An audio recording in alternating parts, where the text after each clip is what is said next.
জিএমচিএইচৰ নৱজাতক মৃত্যুৰ ঘটনাৰ পিছতে কঠোৰ নিৰ্দেশনা জাৰি কৰিছে বঙাইগাঁৱৰ চিকিৎসা বিভাগে। বঙাইগাঁৱৰ চিকিৎসা বিভাগে গুৰুত্বপূৰ্ণ সিদ্ধান্ত গ্ৰহণ কৰিছে। অন ডিউটি নাৰ্ছ কৰ্মচাৰীক মোবাইল ব্যৱহাৰত নিষেধাজ্ঞা আৰোপ কৰা হৈছে। চিকিৎসা কৰ্মীক প্ৰতি মুহূৰ্ত সজাগ হৈ থকাৰ নিৰ্দেশনা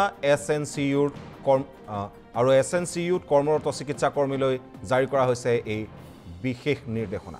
জিএমচিএইচৰ ঘটনাৰ পৰা শিক্ষা লোৱা বুলি মন্তব্য কৰিছে চিকিৎসক MI আহমেদে।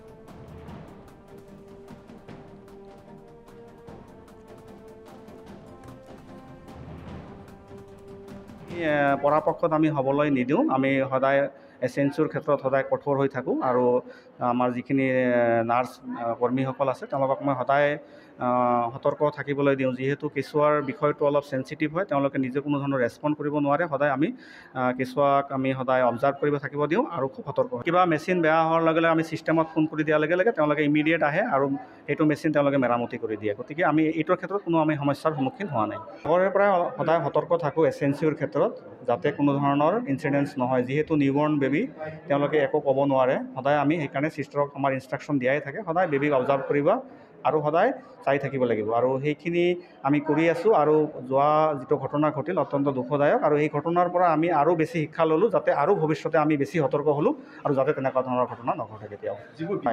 আমাৰ ছিষ্টেম আছে, কিবা মেচিনৰ বিচ্যুতি হ'লে আমি লগে লগে ছিষ্টেমক আমি জনোৱা হয়। ছিষ্টেমৰ মানুহ তুৰন্ত ইমিডিয়েট আহি পেলাই ডিফেক্টিভ মেচিনখিনি তেওঁলোকে ৰিপেয়াৰ কৰে আৰু আমি তেতিয়া ইউজ কৰোঁ। আৰু যদি কিবা মেচিন ডিফেক্টিভ হয় আমি এইটো মেচিন ইউজ নকৰোঁ। আমি এইটো সদায় আমাৰ এছএনচিইউৰ পৰা ওলাই দিয়া হয়। এছএনচিইউত সাধাৰণতে নিউবৰ্ণ বেবীখিনি ৰখা হয়। জন্মৰ পৰা 28 দিন বুলি কওঁ আমি নিউবৰ্ণ পিৰিয়ডটো, সেইখিনিত আমি ৰখা হয়। ইয়াতে কিছু জটিল ৰোগী আমি ইয়াতে বেছি জটিল হ'লে আমি ৰেফাৰ কৰিব লগা হয়। আমাৰ ধৰক যিহেতু ডিষ্ট্ৰিক্ট হস্পিটেল, আমি ইয়াতে ভালেখিনি মোটামুটি বিভিন্ন ধৰণৰ জটিল কেঁচুৱাখিনি আমি ইয়াতে চিকিৎসা কৰিব পাৰোঁ।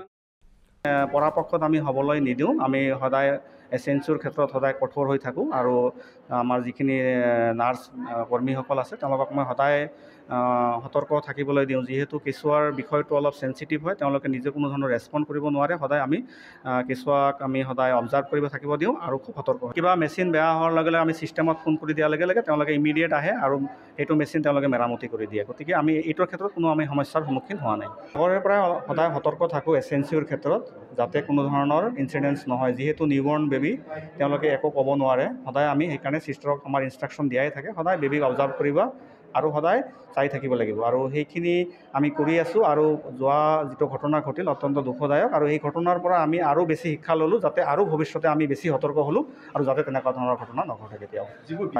আমাৰ ছিষ্টেম আছে, কিবা মেচিনৰ বিচ্যুতি হ'লে আমি লগে লগে ছিষ্টেমক আমি জনোৱা হয়। ছিষ্টেমৰ মানুহ তুৰন্ত ইমিডিয়েট আহি পেলাই ডিফেক্টিভ মেচিনখিনি তেওঁলোকে ৰিপেয়াৰ কৰে আৰু আমি তেতিয়া ইউজ কৰোঁ। আৰু যদি কিবা মেচিন ডিফেক্টিভ হয় আমি এইটো মেচিন ইউজ নকৰোঁ। আমি এইটো সদায় আমাৰ এছএনচিইউৰ পৰা ওলাই দিয়া হয়। এছএনচিইউত সাধাৰণতে নিউবৰ্ণ বেবীখিনি ৰখা হয়।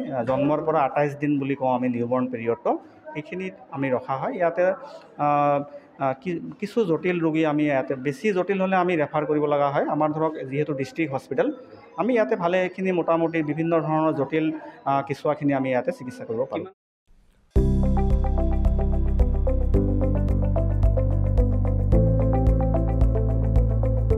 NB নিউজ, সহজ সৰল ভাষাত নৱভাৰতৰ কথা।